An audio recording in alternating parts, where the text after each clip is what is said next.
préparez-vous vraiment à un choc entre, on va dire, le très très ancien et puis le moderne, l'ultra contemporain dans cet hôtel. Ça commence déjà avec ce hall d'entrée signé Ingo Maurer, qui aura une grande influence aussi au niveau de la rénovation. On va d'abord commencer à parler du lieu. On est ici dans un bâtiment, dans une église qui date du 15e siècle. C'est juste, c'est le Kruisheren Hotel à Maastricht, l'ancien Kruisheren Klooster qui date en fait du 15e siècle.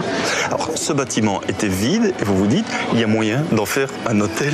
Oui, il y a plus de 25 ans que l'ensemble était abandonné et comme j'ai restauré déjà plusieurs monuments et des anciennes fermes et un couvent aussi ici dans la région, j'avais pris l'idée d'en réaliser un hôtel.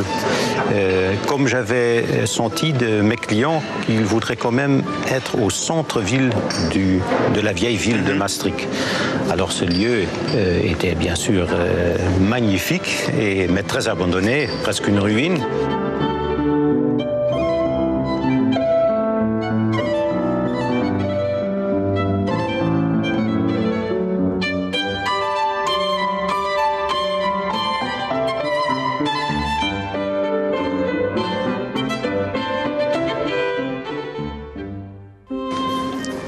Alors dans cette mezzanine, par exemple, on comprend bien aussi votre philosophie de rénovation, c'est de mêler de l'ultra contemporain et de garder aussi les traces du passé. Ça se voit entre autres sur le plafond ici. Oui, comme vous voyez le gothique qui est en fait le design du Moyen-Âge, oui. Ça nous a donné l'idée de créer quelque chose de tout neuf, de contemporain et de demander à l'architecte Henk Voss de créer quelque chose qui va très bien avec le gothique.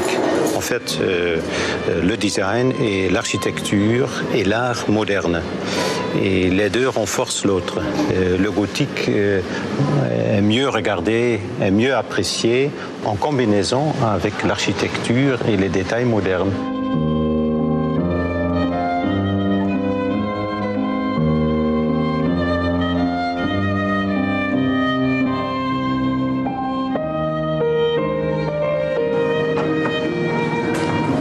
Je peux vous assurer que je ne me lasse pas de cette reconversion qu'on va évidemment découvrir pendant toute cette émission. Mais vous le savez, depuis quelques semaines, on vous propose un concours avec un relooking d'une valeur de 5 000 €. Ce qu'on va vous proposer maintenant, eh bien, c'est, on va dire, le premier exemple de ce que l'on peut faire avec ce budget. C'est une chambre d'enfant située à Châtelet. On découvre d'abord la situation avant transformation et puis en fin d'émission.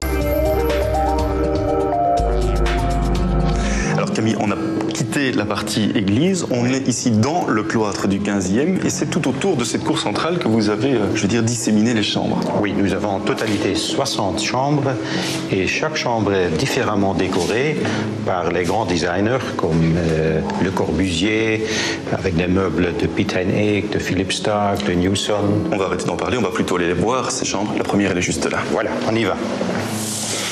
Ah ben voilà, je découvre les chambres en même temps que vous. On est ici dans la chambre numéro 4. Oui. Quelle est son histoire?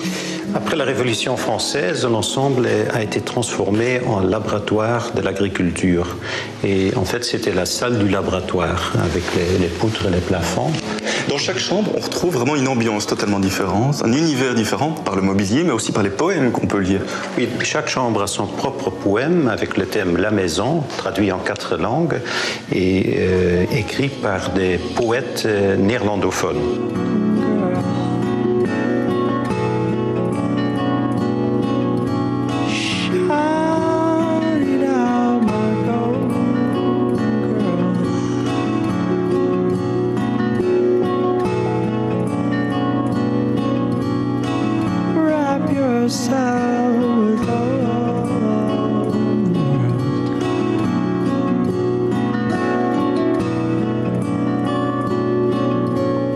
Pendant tout le travail de rénovation, vous avez eu de mauvaises surprises, évidemment, mais aussi de belles découvertes. Oui.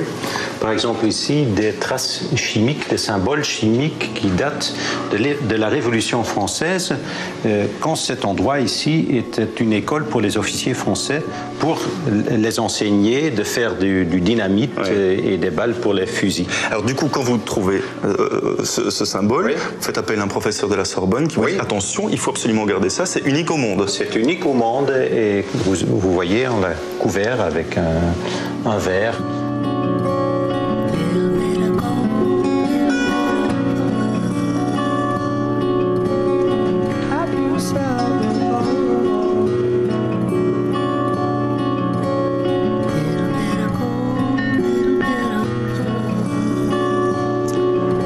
vous inquiétez pas, on va continuer à découvrir d'autres chambres et puis d'autres lieux aussi de cet hôtel. Mais là, je voudrais vous faire changer de cadre. On va partir à la découverte de 2 habitations signées Pierre Derue.